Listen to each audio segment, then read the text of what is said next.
Chapter number 1 electrostatics. ठीक है भाई, पूछा जाएगा तुम्हारे से ही पूछा जाएगा। ठीक है, क्या होता है एनसीईआरटी का चैप्टर नंबर 1 है इलेक्ट्रोस्टैटिक्स। ठीक है, इलेक्ट्रोस्टैटिक्स। इलेक्ट्रॉन किस में होंगे भाई? रेस्ट में। स्टैटिक मतलब रेस्ट। इलेक्ट्रॉन किस में होंगे? रेस्ट में होंगे। ठीक है, दूसरा चैप्टर हमारा कौन सा रहेगा? Chapter number 2। चैप्टर नंबर 2 हमारा रहेगा current electricity. Current electricity means charges किस में रहेंगे? मोशन में रहेंगे। चार्ज किस में होंगे? मोशन में। ठीक है, तो करंट पहले हमें कौन सा पढ़ना है? इलेक्ट्रोस्टैटिक्स। इलेक्ट्रोस्टैटिक्स पढ़ना है। इलेक्ट्रॉन किस में होंगे? रेस्ट में। बेटे सबसे पहले जो इम्पोर्टेंट चीज वो समझ, जो सबसे चीज इम्पोर्टेंट है वो चीज समझना, कंडक्टर क्या होते हैं?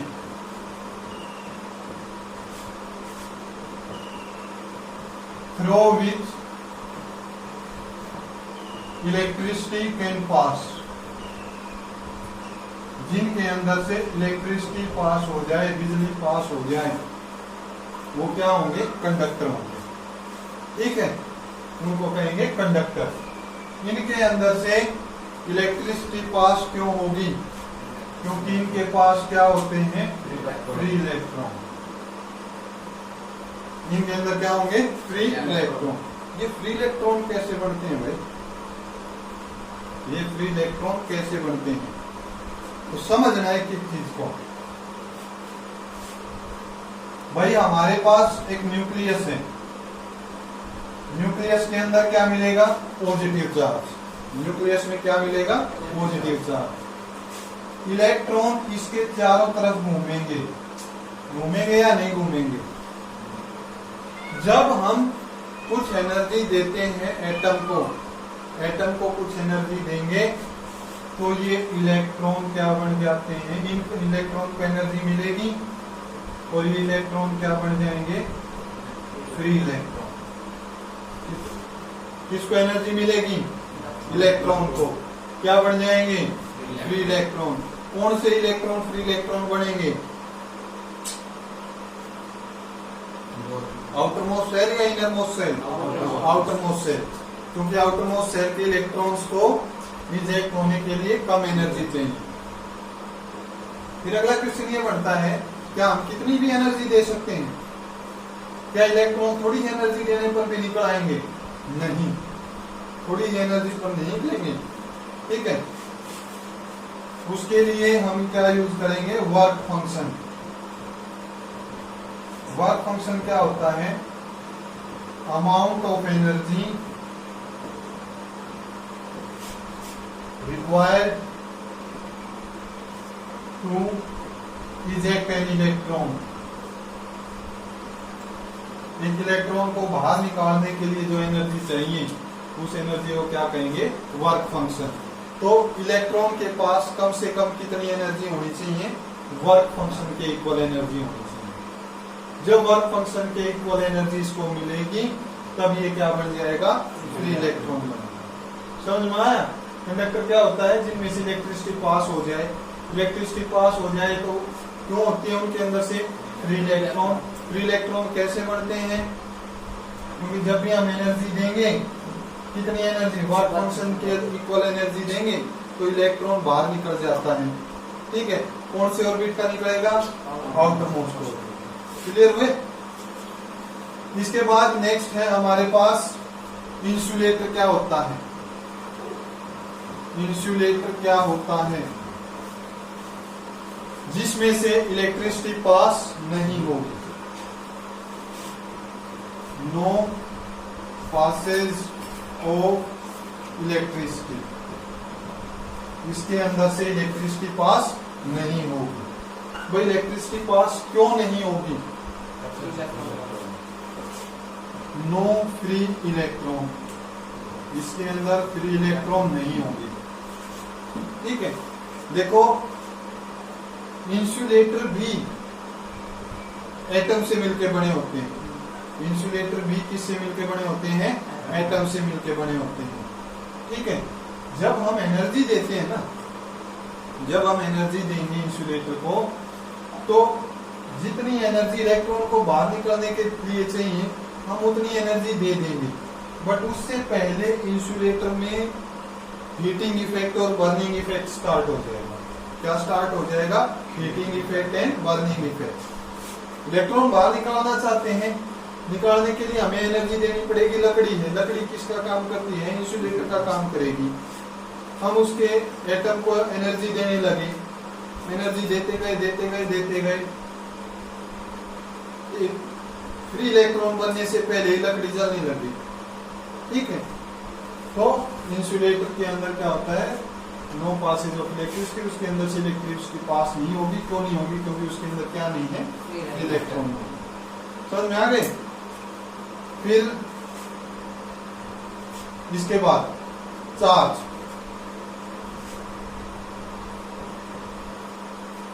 चार्ज क्या होता है? दो टाइप के चार्ज होते हैं। पहले तो चार्ज की डेफिनेशन समझो।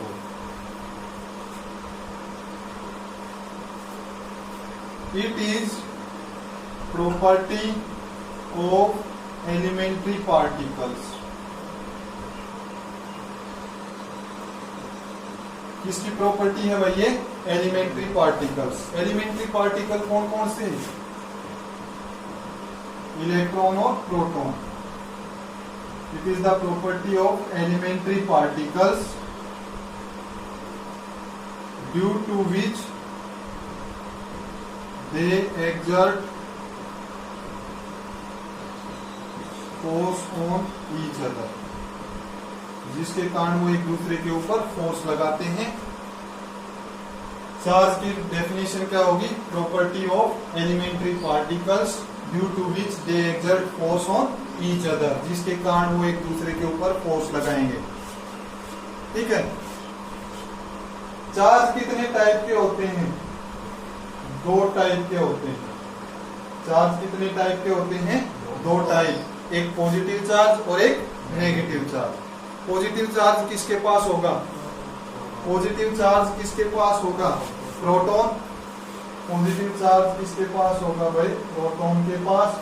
और नेगेटिव चार्ज किसके पास होगा? इलेक्ट्रॉन के पास। समझ में आया? पॉजिटिव और नेगेटिव चार्जेस हो गए। फिर भाई इसके बाद ये भी क्वेश्चन है कि पॉजिटिव और नेगेटिव क्यों लिया? जैसे C1 C2 क्यों नहीं लिया? पहले हम फोर्स F1 F2 ले लेते थे। ठीक है, तो इसका थोड़ा लॉजिक बना रखा है कि भाई हम देखो किसी भी क्वांटिटी को ऐड करेंगे वो हमें कुछ न कुछ वैल्यू देती है।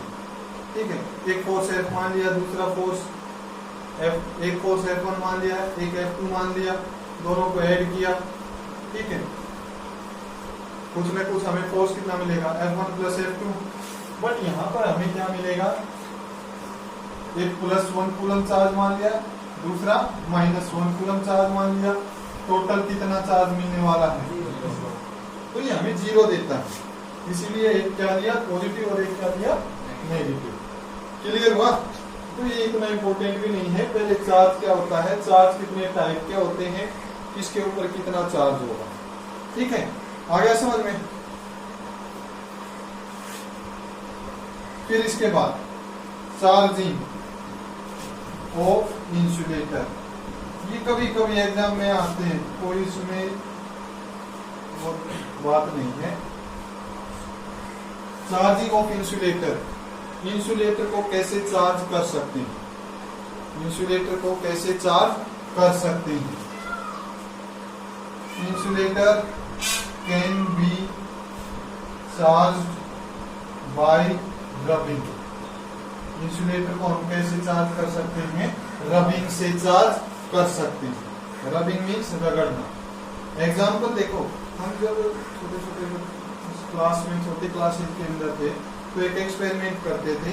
कागज के छोटे छोटे टुकड़े बनाए, और पेन को हेयर के अंदर रब किया और वो कागज के टुकड़े उड़ जाते थे। होता था या नहीं होता था? तो इसका मीनिंग क्या था कि ये जो हमारा पेन था, मार्कर था, ये क्या हो गया? चार्ज हो गया। क्या हो गया? ये चार्ज। ठीक है, ये चार्ज हुआ। वो अलग बात है कि इसके ऊपर कैसा चार्ज है, वो बाद में डिस्कस करेंगे। ये हुआ चार्ज। तो इंसुलेटर को हमने क्या कर दिया? चार्ज। ठीक है, तभी तो वो अट्रैक्ट या रिपेल कर रहा है। ठीक है, can be charge by rubbing. वो चार्ज कहां पर रहेगा? देखिए ध्यान से, जो वो चार्ज कहां पर रहेगा? वो चार्ज उसी एरिया पर रहेगा जो हमने रब किया है। वो चार्ज उसी एरिया पर रहेगा जो हमने रब किया है, जो हमने रब किया। ठीक है, सपोज मैंने इस ब्लैक पोर्शन को रब किया है, तो जो चार्ज आएगा इंसुलेटर के अंदर, जो चार्ज आएगा वो कहां पर रहेगा? इस ब्लैक पोर्शन के ऊपर ही रहने वाला है, कहीं और नहीं जाएगा। क्यों नहीं जाएगा? क्योंकि चार्ज को चलने के लिए क्या चाहिए? कंडक्टर चाहिए। और ये क्या है? इंसुलेटर, इसमें फ्री इलेक्ट्रॉन नहीं है, तो जो एरिया रब करेंगे चार्ज वहीं रहेगा। समझ में आया? तो क्या इंसुलेटर को हम चार्ज कर सकते हैं? इंसुलेटर को चार्ज कर सकते हैं। कैसे? Bye rubbing. वो चार्ज कहां पर रहेगा? जो एरिया हमने रब किया वहां पर। दूसरी जगह क्यों नहीं जाएगा? क्योंकि उसके अंदर क्या नहीं है? इलेक्ट्रॉन। क्लियर? दूसरा भाई, कैन कंडक्टर बी चार्ज। क्या कंडक्टर को भी हम चार्ज कर सकते हैं? Can conductor B charge. Conductor को चार्ज कर सकते हैं। Conductor can be charge. Conductor को भी चार्ज कर सकते हैं बाय रबिंग। रबिंग से चार्ज कर सकते हैं। वैसे तो चार्ज कर ही सकते हैं। क्या रबिंग से चार्ज कर सकते थे? Can conductor B charge by rubbing. Conductor को हम चार्ज कर सकते हैं रबिंग से। यस, कंडक्टर को चार्ज कैसे कर सकते हैं? हम रबिंग से कर सकते हैं। ठीक है, बट इसके अंदर क्या होगा भाई? इसके अंदर चार्ज कंप्लीट बॉडी में ट्रांसफर हो जाएगा। सपोज मैंने ये एरिया रब किया, ये कंडक्टर लिया, ये एरिया रब किया black portion, charge complete body में जाएगा। क्यों? क्योंकि चार्ज को ट्रेवल करने के लिए क्या मिल गया? Free electron. चार्ज को ट्रेवल करने के लिए क्या मिल गए? फ्री इलेक्ट्रॉन मिल गए। ठीक है, समझ में आ गया? अच्छी तरह से आया भाई? कोई प्रॉब्लम? अच्छा, फिर इसके बाद हम एक ऑब्जेक्ट है, इस ऑब्जेक्ट को दूसरे ऑब्जेक्ट के साथ रब कर रहे हैं। चार्जिंग का मीनिंग क्या होता है? चार्जिंग का मीनिंग क्या होता है? नोट कर लिया भाई? चार्जिंग का मीनिंग होता है ट्रांसफर ऑफ इलेक्ट्रॉन्स। चार्जिंग का मीनिंग क्या होता है? Transfer of electrons.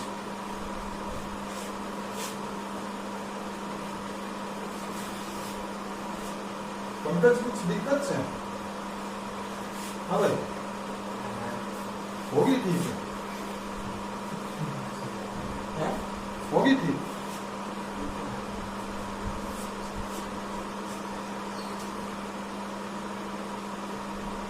Charging, charging का मीनिंग क्या होता है? Transfer of electrons. इलेक्ट्रॉन्स का ट्रांसफर होना, इलेक्ट्रॉन्स का ट्रांसफर होना। मैंने बताया पेन को रब किया एयर के साथ, हमारा मार्कर क्या हुआ? पेन क्या हुआ? चार्ज हो गया। मीन्स इलेक्ट्रॉन ट्रांसफर हुए हैं।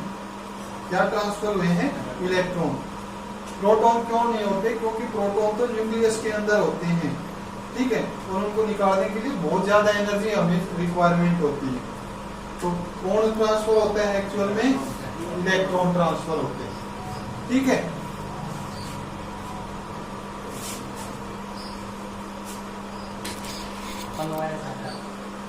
Charging mean transfer of electrons. Electron transfer होंगे। ठीक है, अब इलेक्ट्रॉन ट्रांसफर होंगे क्योंकि प्रोटॉन क्या होते हैं न्यूक्लियस के अंदर, तो उनको तो एनर्जी ज्यादा चाहिए, तो क्या ट्रांसफर होगा भाई, इलेक्ट्रॉन ट्रांसफर होगा बस। ठीक है, अब देखो ये ऑब्जेक्ट है, एक ये कंसेप्ट समझिए वो बिल्कुल, ये न्यूट्रल है, क्या है ये, न्यूट्रल है, न्यूट्रल है ये। न्यूट्रल का मीनिंग क्या है, इसके अंदर नो चार्ज, कोई भी चार्ज नहीं है। कोई भी चार्ज नहीं है का मतलब क्या है, इसके अंदर number of protons, number of proton किसके इक्वल है, नंबर ऑफ इलेक्ट्रॉन्स के इक्वल है भाई। ठीक है, कभी ये समझो कि इसके अंदर तो चार्ज ही नहीं है, क्या मीनिंग है इसका, नंबर ऑफ प्रोटॉन किसके इक्वल है, नंबर ऑफ इलेक्ट्रॉन्स के। ठीक है, अब इसके अंदर न्यूट्रल था, हमने इसमें से 5 इलेक्ट्रॉन निकाले, इसके ऊपर कैसा चार्ज आएगा, 5 इलेक्ट्रॉन निकले, 5 इलेक्ट्रॉन निकाले हैं, इसके ऊपर नेट चार्ज कितना आएगा, +5 कूलम, क्योंकि प्रोटॉन ज्यादा हो गए, और प्रोटॉन ज्यादा हो गए तो इसके ऊपर चार्ज भी कैसा रहेगा, पॉजिटिव रहेगा। आ गया समझ में। जिसके अंदर इलेक्ट्रॉन 5 इलेक्ट्रॉन हमने इसमें डाल दिए, 5 इलेक्ट्रॉन डाले, ये क्या हो जाएगा, इसके ऊपर नेट चार्ज -5। पहले तो ये न्यूट्रल था, ठीक है, नेगेटिव चार्ज और आ गए, 5 ज्यादा आ गए, तो नेगेटिव का साइन कैसा, माइनस का, तो जिससे इलेक्ट्रॉन निकलेंगे उसके ऊपर कैसा चार्ज आएगा, पॉजिटिव, और जिसमें इलेक्ट्रॉन डलेंगे उसके अंदर कैसा चार्ज आएगा, नेगेटिव का चार्ज। क्लियर हो गया। फिर इसके बाद है भाई, ये जो पॉजिटिव और नेगेटिव चार्जेस है ना, पॉजिटिव और नेगेटिव चार्जेस, ये किसने बताए थे, फैराडे ने, माइकल फैराडे साइंटिस्ट था, उसने इसके बारे में बताया। चार्जेस के बारे में किसने बताया था, माइकल फैराडे ने बताया था। ठीक है, आ गया समझ में, कोई दिक्कत। अच्छा भाई, इसके बाद फिर किस इलेक्ट्रॉन के ऊपर कौन सा चार्ज आएगा, किस इलेक्ट्रॉन के ऊपर कौन सा चार्ज आएगा। ठीक है, मीन्स मैंने एक बार फर को लिया, ठीक है, लकड़ी को लिया और हेयर को लिया, दोनों को आपस में रब किया, प्लास्टिक को हेयर को रब किया, कौन से के ऊपर कैसा चार्ज आएगा ये हमें बताना है। ठीक है, तो इसके लिए हमारे पास एक सीरीज है, वो सीरीज एग्जाम में नहीं आती। ठीक है, चाहो तो आप उसको याद भी कर सकते हो, चाहो तो उसको याद भी कर सकते हो। वैसे मैं नाम लिख देता हूं उस सीरीज के अंदर क्या क्या है। ठीक है,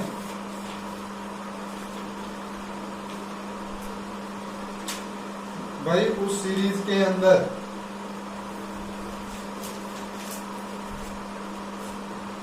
फर, सेकंड है फनल, थर्ड है wool, fourth glass, fifth paper, sixth cotton, seventh हमारे पास सिल्क, एट्थ हमारे पास वुड, नाइन्थ हमारे पास इसके अंदर हम ले सकते हैं मेटल, 10 हो जाएगा इसमें रबर, फिर 11 हो जाएगा पॉलीथीन, और 12 एबोनोइड। ये एक मटेरियल होता है। ठीक है, एबोनोइड एक मटेरियल होता है। ये सीरीज दे रखी है और इसको कहते हैं ट्राइबो इलेक्ट्रिक सीरीज। क्या कहते हैं हम इसको, triboelectric series. This series is known as triboelectric series. भाई इस सीरीज को अगर नोट करना है तो कर सकते हो, ये इतनी वैसे इंपॉर्टेंट नहीं है। ठीक है भाई, देखो क्या होता है इस सीरीज में, ध्यान से समझने की चीज है इसमें। ये नहीं पूछा जाएगा कि ये क्यों सीरीज में कौन सा पहले आएगा कौन सा बाद में आएगा। ट्राइबो इलेक्ट्रिक सीरीज को पढ़ना है। हमने कॉटन और पेपर को रगड़ दिया आपस में। किस किस को रब किया है? कॉटन और पेपर को रब किया, तो इलेक्ट्रॉन ट्रांसफर होंगे एक से दूसरे में। ठीक है, जो सीरीज में पहले आएगा ना, देखो कॉटन और पेपर, कॉटन और पेपर सीरीज में पहले कौन आ रहा है? पेपर आ रहा है। जो सीरीज में पहले आएगा उसके ऊपर कैसा चार्ज आएगा? पॉजिटिव चार्ज आएगा। दूसरे पे क्या जाएगा? ऑटोमेटिक नेगेटिव चार्ज आएगा। अब क्वेश्चन पूछ लिया हमने, सिल्क और रबर को रगड़ दिया, रब कर दिया सिल्क और रबर को, बोलो सिल्क पे पॉजिटिव और रबर पे नेगेटिव। तो ट्राइबो इलेक्ट्रिक सीरीज में जो पहले आएगा उस पे क्या होगा? पॉजिटिव, और जो बाद में आएगा उस पे कैसा चार्ज आएगा? नेगेटिव चार्ज आएगा। समझ में आ गया भाई? ठीक है, लिखना चाहो तो लिख सकते हो, नोट करना चाहो कर सकते हो। वैसे याद करने की इतनी जरूरत है नहीं इसको। फिर इसके बाद चार्ज बाय इंडक्शन, हमारा नेक्स्ट टॉपिक कौन सा है? Charge by induction.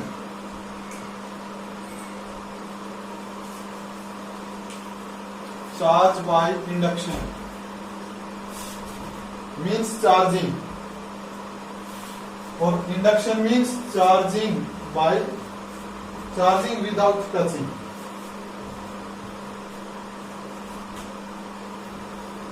Charge by induction, charge by induction, induction से चार्ज करना। मैं कंसेप्ट समझो, वीडियो है इधर ध्यान दो, वीडियो बन रही है क्यों इतना हो ध्यान दे देखो। ठीक है, कुछ समझ में ना आए तो वीडियो में से देख लेना। ठीक है, इधर समझो। Charge by induction, charge by induction क्या होता है? एक ऑब्जेक्ट को चार्ज करना, एक ऑब्जेक्ट को क्या करना है? चार्ज करना है। और induction without touching, charge by induction का क्या मीनिंग है? Charging an object without touching, charging an object without touching. हाँ, विदाउट टचिंग, किसी भी ऑब्जेक्ट को चार्ज करेंगे और चार्ज करते हुए वो टच नहीं करेंगे।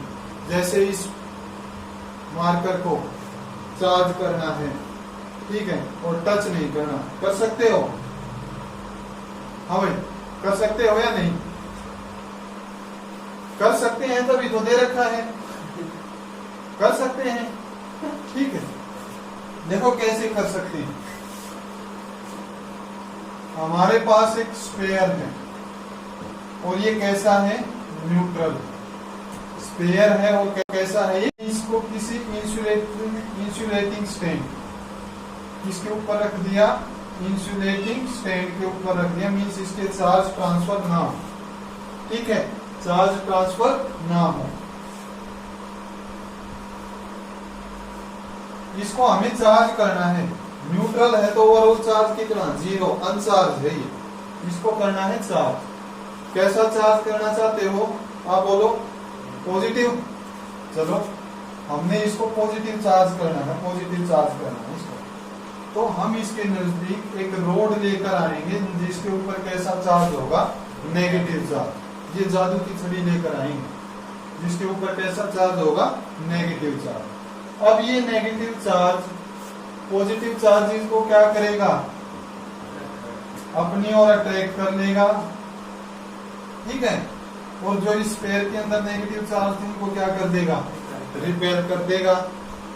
पहला स्टेप आया समझ में? क्या लेकर आए? एक रोड लेकर आए जिसके पास क्या था? Negative charge. Positive charge attract हो जाएंगे, नेगेटिव चार्ज रिपेल हो जाएंगे। दूसरे स्टेप में इस इंसुलेटर को हम क्या कर देंगे? अर्थिंग, अर्थ के साथ कनेक्ट किया तो इसके जो पॉजिटिव चार्ज थे, जो नेगेटिव चार्ज थे, वो हो जाएंगे न्यूट्रलाइज। क्या हो जाएंगे? वो न्यूट्रलाइज। मीन्स ये कह सकते हो अभी आप कि वो अर्थ में फ्लो हो जाएंगे। किसमें फ्लो हो जाएंगे? वो अर्थ में। अर्थ में चले गए भाई। ठीक है, अब ये अर्थ में चले गए। नेक्स्ट स्टेप में हमने क्या किया, ये जो वायर थी इसको हटा दिया, ये हो चुके खत्म। इस नोड को ले गए दूर, इसके ऊपर कैसा चार्ज आ गया, आया या नहीं आया, पॉजिटिव चार्ज। तो यही फिनोमिना क्या होता है, charge by induction. Charge by induction. Clear हो गया। नेगेटिव चार्ज करना था तो कैसी रोड लेकर आते, पॉजिटिव। ठीक है, तो ये जो फिनोमिना होता है charging an object without touching it is known as charge by induction. Okay, फिर इसके बाद एक मेथड हम इसमें और भी अप्लाई कर सकते हैं। दूसरा मेथड हम अप्लाई कर सकते हैं इसमें, एक स्पेयर लिया, वो इतना इंपॉर्टेंट भी नहीं है स्पेयर वाला, तो एक ही मेथड आप याद रखो। स्पेयर वाला देखो कैसे है,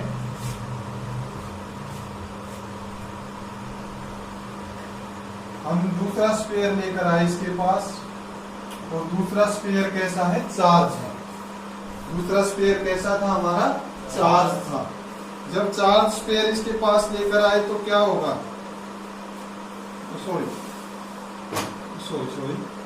दूसरा अनचार्ज स्पेयर लेकर आए इसके नजदीक में, इसको हमने इसके साथ कांटेक्ट में रख दिया। ठीक है, ये दोनों अनचार्ज थे, ये भी अनचार्ज और ये भी अनचार्ज। एक रोड लेकर आए, ठीक है, इसके ऊपर सपोज हमें नेगेटिव चार्ज लेकर आना था, तो कैसी रोड लेकर आए, पॉजिटिव। ये कैसा होगा, नेगेटिव इधर आ जाएंगे, पॉजिटिव को रास्ता मिल गया दूर जाने का, यहां तक चले जाएंगे। अब हमें अर्थिंग की जरूरत नहीं है। ठीक है, पॉजिटिव इधर, सॉरी नेगेटिव इधर आ गए, पॉजिटिव इस स्फीयर में चले गए, इस स्फीयर में आ गए, नेगेटिव इस स्फीयर में गए, पॉजिटिव कर दो भाई, दूर कर दिए। इसमें कैसे रह गए, नेगेटिव, और इसमें कैसे रह गए, पॉजिटिव। तो ये भी तो हमने विदाउट टचिंग का फिनोमेना अप्लाई किया है। ये क्या होता है, charge by induction, charging without touching. ठीक है भाई, 5 मिनट और ध्यान से सुनो, चैप्टर कंप्लीट हो जाएगा एक बार। ठीक है, 3 प्रॉपर्टी होती है। वैसे तो 5 प्रॉपर्टी हमने 10th में पढ़ी थी, बट वो प्रॉपर्टी में काउंट नहीं होगी कि लाइक चार्ज क्या करेंगे, अट्रैक्ट करेंगे या रिपेल करेंगे। रिपेल करते हैं लाइक क्या करेंगे, रिपेल।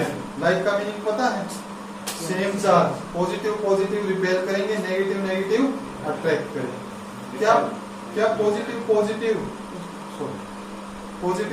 रिपेल करेंगे, नेगेटिव अट्रैक्ट करेंगे।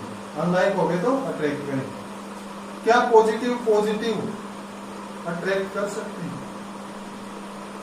पॉजिटिव अट्रैक्ट कर सकते हैं। Positive can attract if magnitude of one charge is very large. एक का मैग्नीट्यूड बहुत ज्यादा है और एक का मैग्नीट्यूड बहुत कम है, नेग्लिजिबल है, तब उस टाइम पे तो पॉजिटिव और पॉजिटिव चार्ज क्या करेंगे, अट्रैक्ट करेंगे।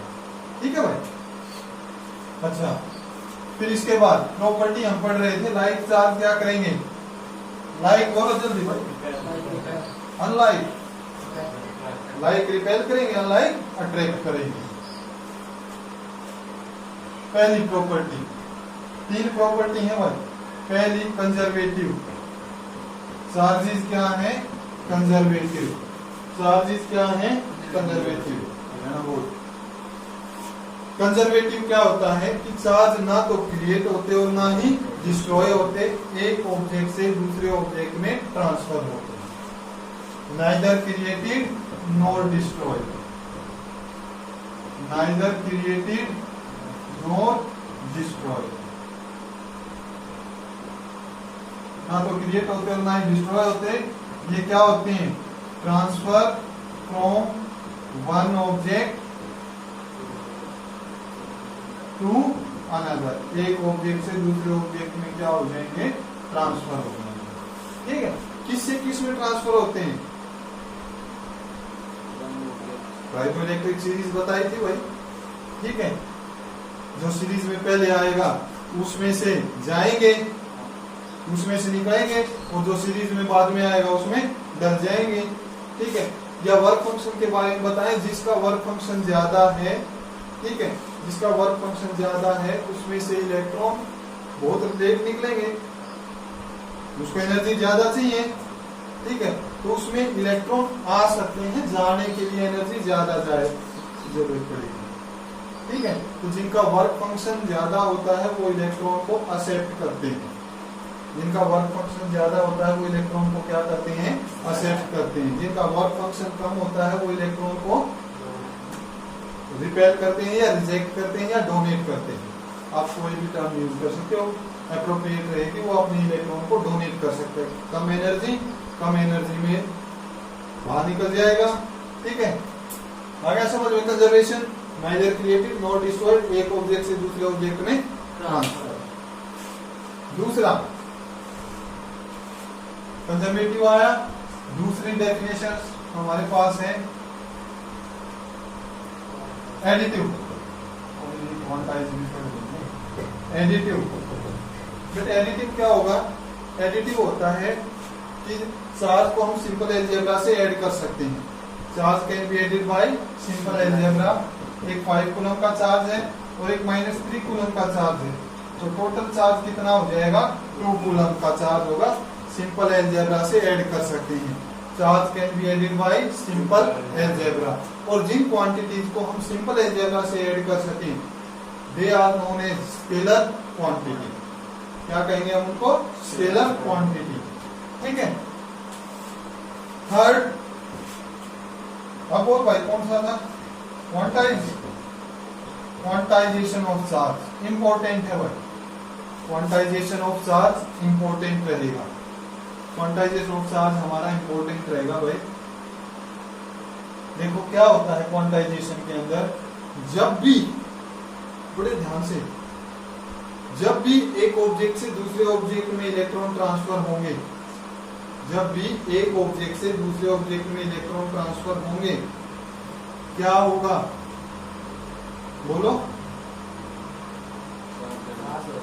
चार्ज हो जाएंगे वो, ठीक है। और वो जब एक ऑब्जेक्ट से दूसरे ऑब्जेक्ट में इलेक्ट्रॉन ट्रांसफर होंगे, वो ऑब्जेक्ट चार्ज हो जाएंगे। एक पे पॉजिटिव चार्ज आएगा और एक पे नेगेटिव चार्ज आएगा। तो ये जो इलेक्ट्रॉन ट्रांसफर हो रहे हैं ना भाई, ये हमेशा किस में ट्रांसफर होंगे? इंटीजर्स में होंगे। किस में ट्रांसफर होंगे? इंटीजर्स में। चार्जेस ऑलवेज ट्रांसफर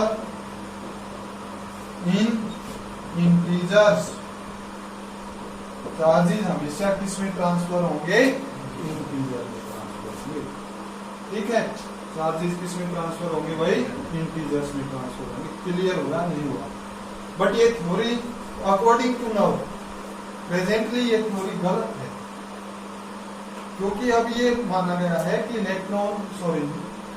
एटम के अंदर कुछ मिजोन्स पाए गए हैं, ठीक है, और उनके ऊपर चार्ज 2/3, ठीक है, 2/3 चार्ज मिला है। 1/3 क्वार्क मिले, क्वार्क क्या मिले हैं? क्वार्क। उनके ऊपर चार्ज 1/3 होता है, 2/3 होता है, वो भी ट्रांसफर होते हैं, ठीक है। बट वो अपडेट नहीं किया गया, अभी उसके ऊपर स्टडी चल रही है। तो हम अभी क्या पढ़ेंगे कि क्वांटाइजेशन ऑफ चार्ज क्या है? चार्ज ऑलवेज ट्रांसफर इन इंटीजर्स। इसमें होंगे इंटीजर्स में ट्रांसफर होंगे। और इसका फार्मूला क्या रहेगा? Q is equal to NE। Total कितना चार्ज ट्रांसफर हुआ? Q is equal to NE, where N is number of electrons. N क्या हो जाएगा हमारा? Number of electrons. E क्या हो जाएगा? Charge on 1 electron. एक इलेक्ट्रॉन के ऊपर कितना चार्ज है? Charge on 1 electron. Total charge कितना ट्रांसफर होगा भाई? कितने इलेक्ट्रॉन गए, ठीक है, और एक इलेक्ट्रॉन का चार्ज। क्लियर? न्यूमेरिकल्स में भी है, एक चीज और समझोगे, छोटी सी चीज, ठीक है भाई, न्यूमेरिकल्स में इंपॉर्टेंट है। एक स्पेयर है, बेचारे के पास 10 कूलम चार्ज था। दूसरा स्पेयर भी है, इसके पास भी कितना चार्ज है? 10 कूलम। ए और बी, ठीक है, एक तीसरा चार्ज लेकर आए C, जो कि कैसा है, अनचार्ज है, जो कि कैसा है, अनचार्ज है। इस अनचार्ज को पहले हमने क्वेश्चन में दे दिया कि पहले हमने इसको A के साथ टच किया, फिर B के साथ टच किया। ध्यान से समझना भाई, पहले इसको नोट डाउन कर लो, ठीक है।